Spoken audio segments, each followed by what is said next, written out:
자, 이제 오늘 본문을 보면은요. 오늘 본문이 참 특별하게 다가오더라고요. 왜냐하면 다윗의 유언적인 행위들이기 때문에 그렇습니다. 오늘 본문을 보니까 다윗은 자신의 생을 마치기 전에 중요한 일들을 감행합니다. 첫째는 아들 솔로몬을 왕으로 세우는 일이었습니다. 성경 다른 곳을 보면 이 일은 결코 쉽지 않았습니다. 왜냐하면 핫깃의 아들 아도니아라고 하는 유력한 왕자가 이미 세력을 키워놓고 있었기 때문이었습니다. 그래서 솔로몬이라고 하는 과거의 영화를 보면 이것이 아주 대척점에 선 대결 장면으로 나오더라고요. 자, 이 유력한 왕자가 왕위를 계승하기 위해서 이미 군대 장관 등 고관들을 규합해서 세력을 갖춰놨었습니다. 자, 그런데 이때 밧세바가 나서서 서둘러서 다윗 왕에게 이야기합니다. 예전에 약속하지 않으셨느냐고. 아뢰자 결국 다윗은 솔로몬을 왕으로 지명했었습니다. 자, 이제 둘째로 중요한 일은 솔로몬이 장차 세울 성전에 대한 준비였습니다. 이미 물리적인 준비는 다 마쳤습니다. 필요한 물질 다 봉헌되었고 설계까지 하나님께서 직접 알려주셨었습니다. 그런데 이제 다음으로 중요한 것은 예배 조직 아니겠습니까? 그래서 오늘 본문을 보니까 다윗은 레위인들을 인구조사를 해서 재편성을 해서 장차 있을 성전 예배에 만전을 기하는 장면입니다. 이것이 바로 오늘 다윗이 본문에서 유언적으로 남긴 업적들입니다. 이렇게 다윗이 이 생을 떠나기 전에 가장 마음을 쓴 것은 바로 이 예배에 대한 문제였구나 하는 것을 느끼게 됩니다.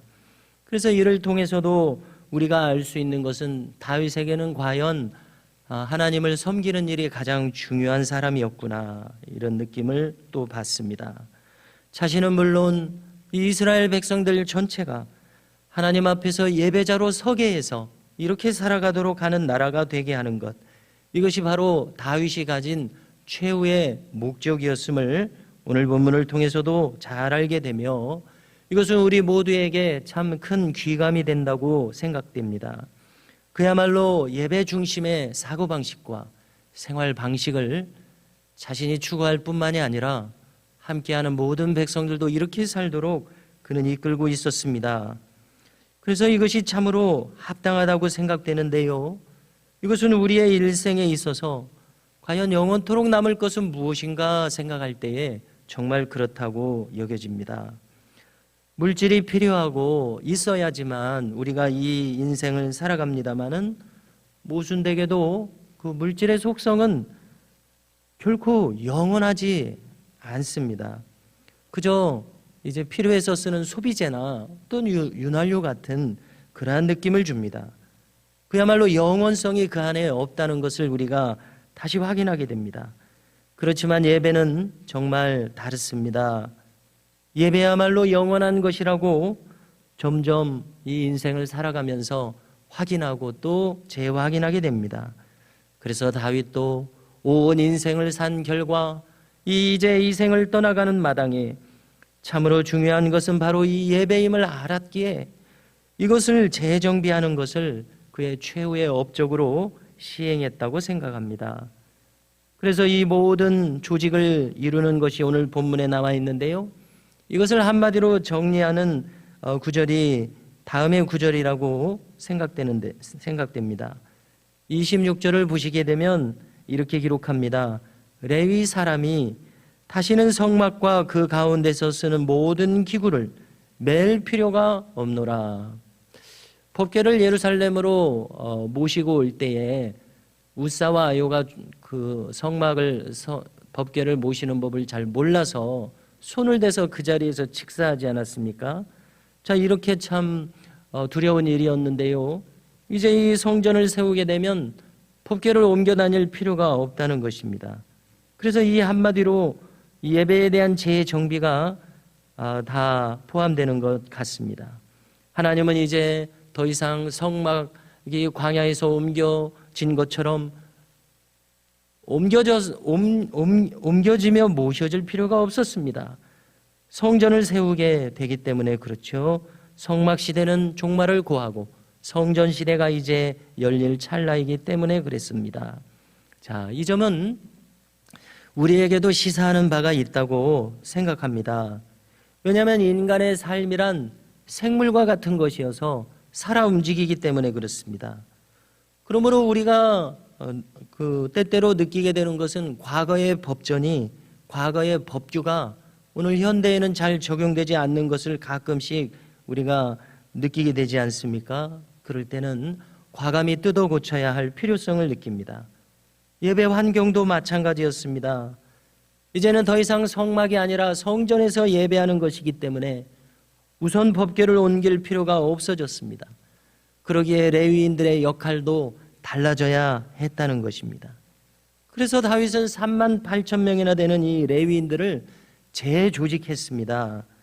그래서 이것은 참 지혜로운 조치로구나 생각되고요. 이런 점에서 우리의 교회 생활도 그러리라 여겨집니다.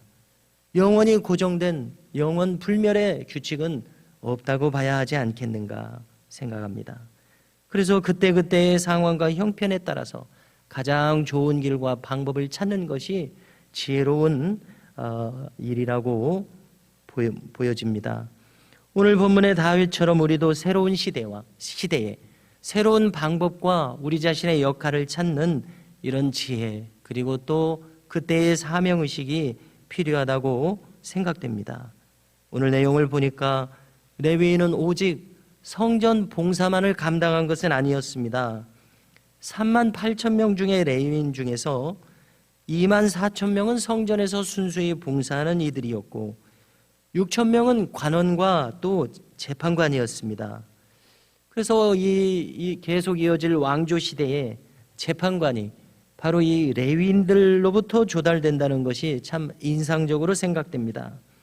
레위인은 성전 예배드리는 일만 관장하는 줄 알았는데요, 오늘 본문을 보니까 재판이라고 하는 중요한 역할도 레위인에게 부여하고 있었습니다.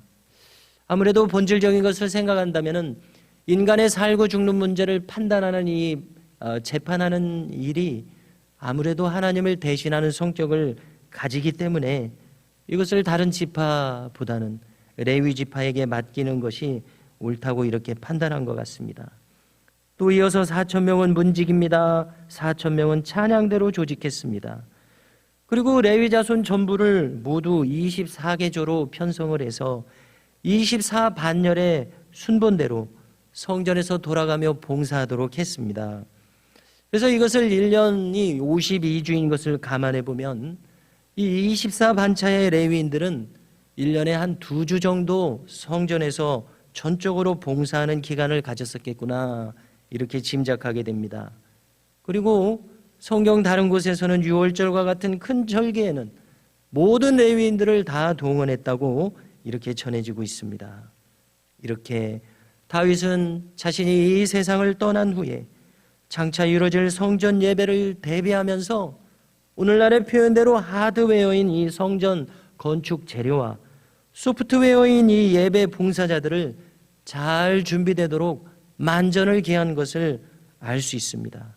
이렇게 다윗은 자신의 생애에 주어진 소명을 충성스럽게 마지막까지 감당했었습니다. 참으로 이 또한 우리에게 귀감이 되는 일입니다. 그러므로 우리도 우리 각자의 나름대로 하나님께서 부여해 주셨을 그 소명을 다 받들며 남은 생애에 하나님께 영광 돌리는 우리 모두가 되실 수 있기를 주의 이름으로 축복합니다.